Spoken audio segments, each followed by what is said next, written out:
How do you make $2,000 stretch when everything else is getting so expensive? And now you're already retired. Well, if that's you, this video is for you. So come on in, let's get started. Number one, stop thinking in months and start thinking in priorities, right? Because before you get that little tiny itsy bitsy teeny Social Security check, every dollar has a job before the month even starts. That's why it's super smooper duper important that you have a budget so that before you get that little check, you already know where every dime of your money is going to go. That will help you not to overspend from month to month. Number two is housing. Remember this, that's the most important bill that you could ever pay, because if you don't have housing, you don't need nothing else. Number three, accept the fact that stretching does not mean suffering. You don't have to suffer and go without because you're trying to figure out a way how to stretch your money.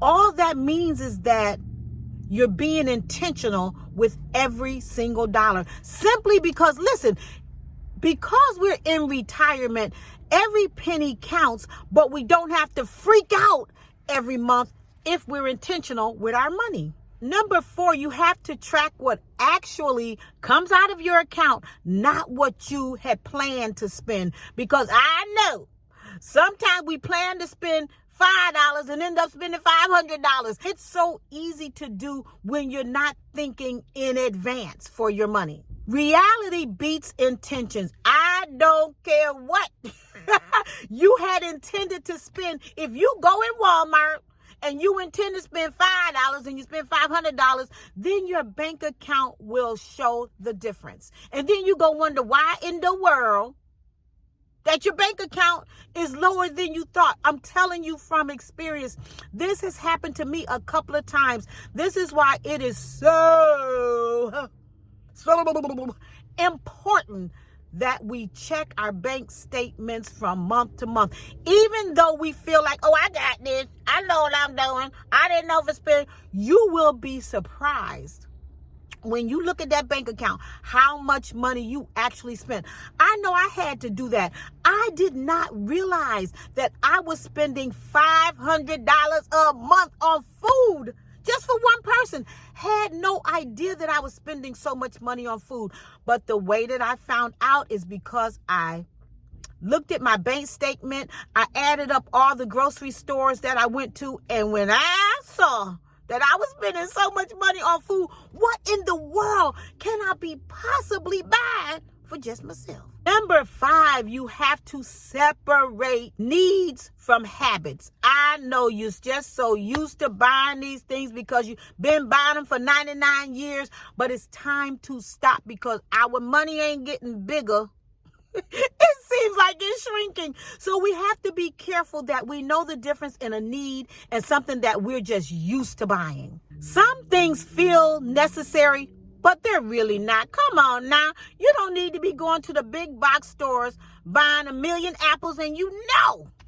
And I'm talking to myself because I have done this. You know you're not going to eat all them apples. So go to Walmart, get you 1 or 2 apples, and let that be enough. Number six, you have to learn the difference in fixed bills and flexible bills. They are two different things. Flexible bills are where your breathing room comes in. That means that it's not your gas bill, it's not your light bill, it's not your mortgage, right?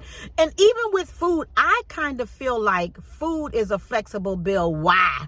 Because I don't have to spend $500 every single month. Like 1 month I may spend $500, the next month I may only spend $100. So that can be flexible money. Number seven, stop comparing your one income to people that have more than one income.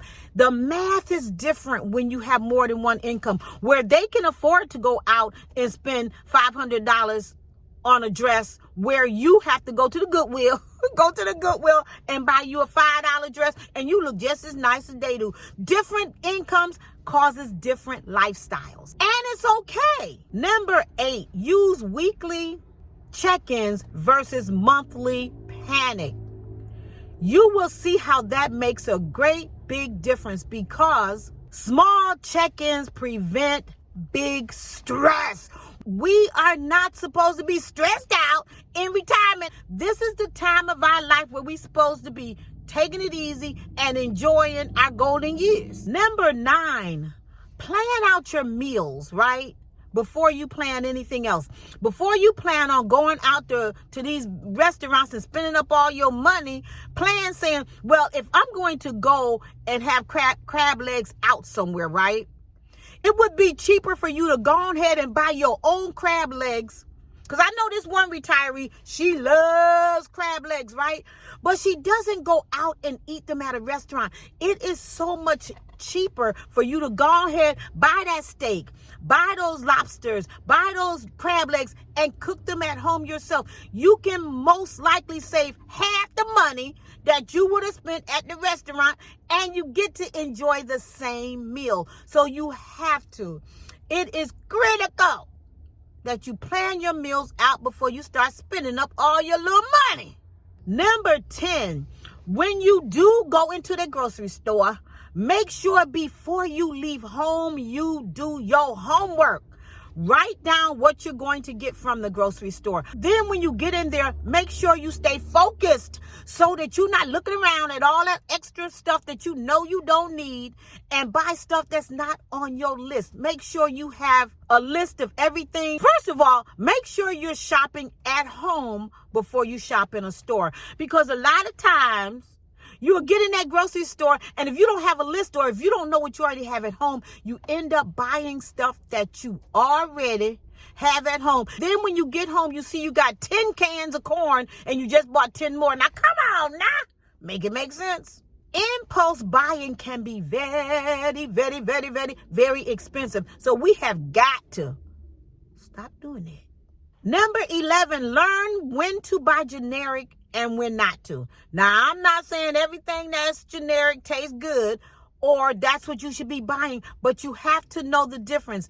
And the only way that you gonna know if that generic can of corn tastes good is to at least buy one and try it, compare it to the name brand one, and see if they taste the same. Because 9 times out of 10 times it's gonna be half the price that the name brand one is. Quality definitely matters in some things, but not in everything. We have to know the difference when we should be buying name brand and when we need to put it back. Number 12, stop treating convenience as a reward. I know sometimes you feel like, I just worked out at the gym, so I deserve that hamburger at this restaurant. No, you deserve a hamburger at home. So go home after the gym that you go to once a year and make your own hamburger. Number 1, it'll be healthier. Number 2, it'll be cheaper. And number 3, it'll probably taste better. Go home and cook and stop using convenience as a reward. Number 13, use your car less. Just like I do that. Let me tell you what I mean. Like on Sundays, I know I'm going out, right? So I will say, well, while I'm out, I'm going to go to the stores. I'm going to go wherever I need to go. I'm going to get my gas. I'm going to do all of these things because I'm already out. Less you use your car, then you could save on gas and wear and tear on your car. In retirement, we're going to need these cars to last as long as we do. So we got to treat them like we want them to last. I tell people all the time, I'm going to drive my cars till the wheels fall off.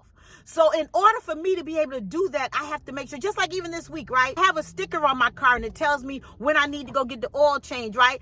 And my light had came on my dashboard and I was like, uh-oh, I think it's that time. And I had gone over like maybe a couple 100 miles, but I went to Walmart. I went online and I made an appointment at Walmart to get my oil change. Y'all, I didn't know oil change cost almost $80. I was like, when did that go up? But I'm just saying, but I got it done anyway, and it's probably cheaper places to get it done. But I'm saying we have to use our cars like we want them to last. Because gas will add up quicker than you think it will. If you just joyriding, you and your friend on Saturday, y'all just start joyriding. And then you get in the car on Monday, wonder, dang, where did my gas go? It went on a joyride. Number 14, question every subscription. If you didn't use that subscription last month, cancel it because you're not going to use it this month. 15, stop paying for stress relief that doesn't work. If it didn't work before, trust me on this one, it ain't going to work this time. Number 16, give yourself a small window for yes. Because if you constantly telling yourself, no, you can't do this, no, you can't do that, no, you can't do this, eventually it's going to backfire and you're not going to be doing anything. So some of the pleasures of life that you like, if you like to eat ice cream on Friday nights or you don't want to cook on Friday nights, give yourself a small window for yes, because you have to be able to, we should still be enjoying our life. We should still be enjoying retirement. We should still be living our best life. Even though we're retired, we still have to tell ourselves yes to some things. Number 17, build a small buffer, not a big, huge emergency fund. At this point and stage of our lives, most of us cannot afford to have $1 million in the bank for an emergency fund. You just need enough money in case your heater blow up, that you'd have enough money to cover that. Or if your tire blow out while you're driving, you just need to have enough money to cover these little emergencies that will show up. Number 18, stop buying things for your prior life. The life that you used to live, the life that you used to have is gone. Bye-bye life. I'm just saying, we have to live in the present. Whatever life that you want to live right now, today, that's the life you need to be financially funding. Stop it. Trying to pretend you still 20 when you know you 75. So we have to make sure that we're lining our finances up with the life that we live today. Let me stop right here and introduce myself. My name is Judy Hepburn. I am 67 years old, y'all. Fabulous and super duper enjoying life, y'all. I enjoy retirement and I get on here. I get beautiful and I get beautiful and I share my retirement journey with you. Why? Because I enjoy retirement and I want you to do the same thing. Listen, I realize that my channel is called Broke and Retired ? But I'm asking you a question. Do you want to be retired and broke? I don't. I get on here to show you that you can really, really, really enjoy retirement. Number 19 is a good one. If you find that you really, really, really want that thing right in the store, you may see this $300 item that you want out the store. What you should do is just leave it there. Go home and think about it for like 7 days. And if you still find that you really, really still want that item and you have the extra money to get it, then it might be okay to do that. But you don't want to just, you in the store, oh, I want to buy this, and you just buy it. And it's not a need. It's just something that you want. A lot of times you can get the things that you want because we should be able to in retirement. We ain't done. We're just living in a different season of our life. So go home, give it a little bit of thought, and if you still want it, ask them kids to help you get it. Number 20, I seen this online somewhere where a girl was talking about if you have to use your credit cards, use your credit cards as if it was cash, right? What does that mean? That means, let's say you go into the store and you use your credit card and it's $50. If you have that $50 already in the bank or set aside that you can use, then go ahead, either use your cash or use your credit card. Because I know my credit card, I get Sky Miles, right? And that's why I use my credit card for everything. But I have to also make sure that I already have the money in the bank so that I can pay it off every single month. You don't want to use credit cards and you don't have the actual money to pay for the item. So go on ahead, use that credit card. Because I use mine, but we have to use it with wisdom. If you don't have that money in the bank right now to purchase that item, then don't use the credit card. I know sometimes using credit cards don't feel like you're using money, but you are. And actually, if you don't pay it month to month, you're using even more money than what the item cost. Because if you have to take that cash out of your purse, you're a little more careful about what you're spending. Number 21, make sure that you are asking for senior citizens discounts, because most places will not just tell you, oh yeah, you look like an old lady. Do you want a discount? No, they don't do that. You have to ask, hey, do you got senior discounts? And then a lot of times you will be surprised of some of the places that will give you a discount because you're in your golden years. So you have to make sure you're asking, or they won't tell you. And don't be ashamed to take it. If they give senior discounts, don't be too proud, because you're not begging. It's something that we've earned.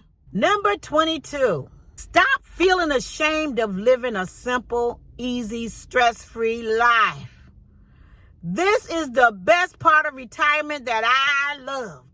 Life is more simple. Life is stress-free.